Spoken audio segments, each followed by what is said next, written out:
Si Sir Denver Abasulo po pala ay isang OFW sa Middle East. Ito po ang tinulungan niya, pinagawa niya ng bahay ang kanyang kapatid na babae at pamilya nito na si Ma'am Abigail and Sir Joseph Arkelia from Barangay Lagay, Calwag, Quezon Province, Philippines. Ito ang dati nilang bahay. At ito naman po ang ginaya niyang bahay para sa kanyang kapatid. Na-inspire siya dito sa disenyo nito. Nakita niya lang ito sa ating YouTube channel. Ang floor plan nito na may sukat na length 22 feet, width naman po na 24 feet, 528 square feet or katumbas na 49 square meter. Mayroon pong 2 bedrooms and 1 bathroom. At ito na ngayon ang pinagawa niyang bahay para sa kanyang kapatid. Tiles at saka pintura na lang po ang kulang nito. Naka-steel trusses and rib type color roof. Naka-sliding window na po. Doors, finishing or plastering, labas at loob nito at saka flooring. Material price po pala natin sa Quezon Province, Philippines nitong January 2022. 1 cubic meter sand, 1,400. 1 cubic meter gravel, 1,800. 1 bag cement, 260 pesos. 1 piece hollow block, 12 pesos. 1 piece round bar, 10 mm, 167 pesos. 1 piece round bar, 9 mm, 95 pesos. 1 kilo tire wire, number 16, 90 pesos. At saka 1 kilo nails, number 3, 80 pesos. 1 kilo nails naman po na number 2, 80 pesos. Layout, start building the house January 6, 2022. May lot area po itong 100 square meter. Located at Barangay Lagay, Calawag, Quezon Province, Philippines. Medyo malaki-laki rin po ang nagasto ni Sir dito sa pag-deliver ng mga materialis sa area site na pinapagawa niyang bahay dahil malayo po ang bayan sa kanila. 2 hours pa po ang biyahe papunta po ng bayan at hindi pa po makapasok ang sasakyan sa pinapagawa niyang bahay. Hinahakot pa ito ng kalabaw ang mga materialis nito papunta po sa pinapagawang bahay.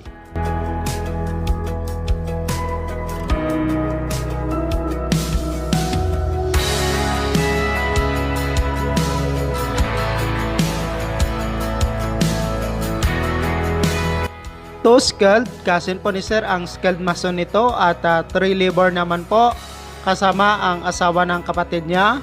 Skilled 1, 600 per day. Skilled 2, 400 per day. At saka labor naman po ay 300 per day.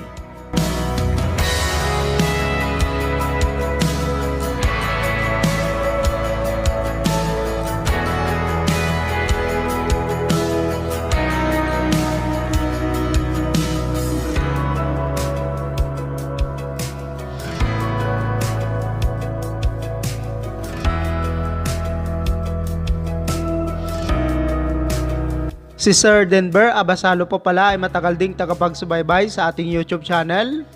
Isa rin po siya sa maraming tao na na-inspire sa mga videos natin sa YouTube. At ngayon siya po ang magbibigay inspirasyon para sa ating lahat, lalo na sa iba nating kababayan na may pangarap na magkaroon ng simple at sariling bahay.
terrace, yung balkon. Nasa harap na ako. Pinapalitadaan pa yung harap. Gumagamit sila tolda. Papalitada. Papasok na ako sa loob. O, ito yung terrace. Tambakan pa lang.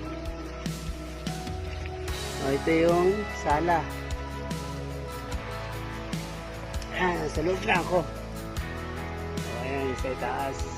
Wala pang palitada. May tambak naman ang mga lupa. O, ito yung kwarto. Punta na ako dito. Ito yung CR. Ito yung CR, o. Nasa gitna. Ito yung nasa kaliwa ng CR. Kwarto rin ito. Ayan. Puploringan na. Ayan. May tambak na. Kulang na lang flooring. Ayan. Dito naman yung sa kanan ng CR. Ito. Flooring din. Ayan. Ready na yung mga bakal. At wala pa rin flooring. Palitada. Ayan. Ayan na. Ito yung CR. Okay. Ito po ang pag-flooring ng bahay.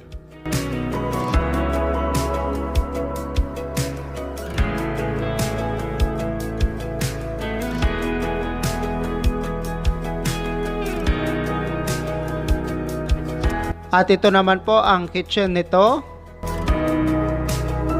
Finishing or plastering sa loob ng bahay. Nakabit na rin po nila ang mga hamba ng pintuan.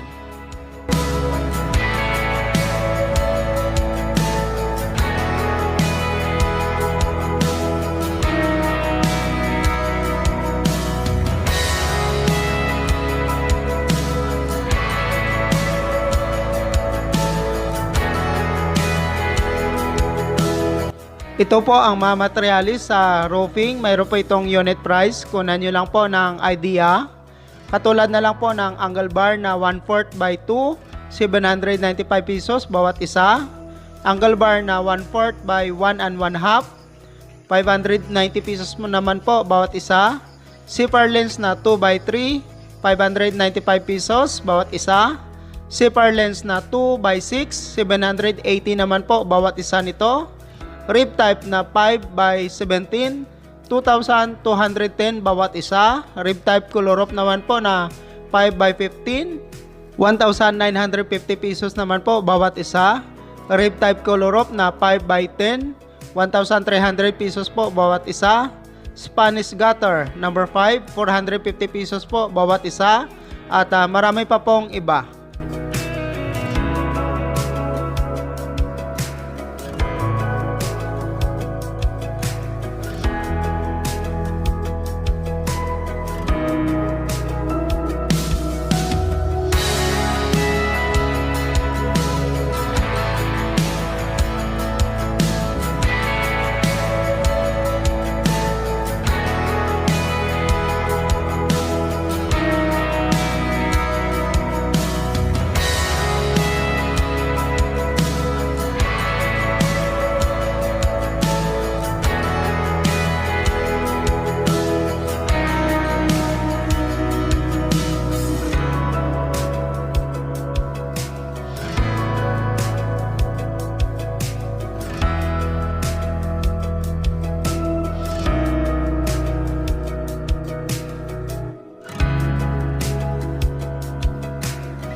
Sa roofing po pala ng bahay ay gumastos po siya dito ng 135,000 pesos, materials at kasama na rin po ang labor.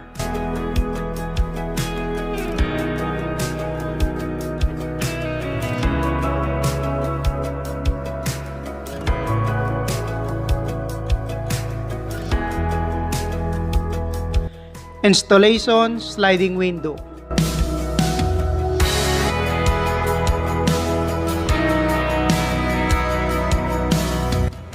Sa sliding window naman po ay gumastos po si sir dito ng 24,000 pesos sa 6 na piraso nito. At saka 4 doors naman po ay nakakahalaga ng 18,000 pesos.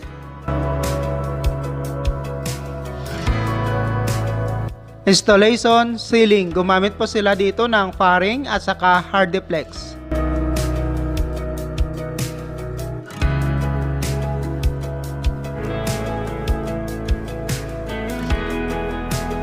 Sa ceiling naman po ay gumastos po siya dito ng 52,000 pesos, materials at kasama na rin po ang labor. Itong bahay na pinagawa ni sir ay nakabitan na rin po ng electricity at mayroon na rin po itong ilaw. Bago po matapos itong video natin ay shoutout ko pala kay Sir Boyet Artos watching from Saudi Arabia. At saka kay Ma'am Pating Wed A watching from Taiwan. Shout out po rin sa inyong lahat. Maraming salamat po sa walang sawang pagsubaybay at suporta sa ating YouTube channel. God bless everyone.